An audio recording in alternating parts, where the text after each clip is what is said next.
Kia ora, and welcome to this ATNZ how-to video. Today you will learn how to enter hours on your timesheet if you worked a public holiday through our online system, Timefiler.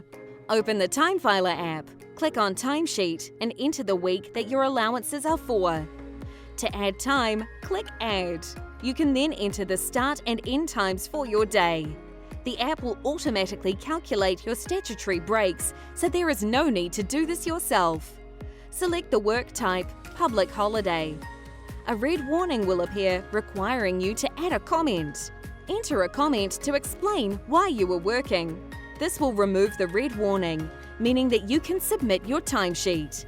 Save the timesheet, and when you are ready, submit it for approval. Because you have worked a public holiday, you will receive a credit alternative holiday to be taken at a future date. We hope you have found this video helpful. Please check out the other videos we have or get in touch with us if you are having any issues. Haere rā.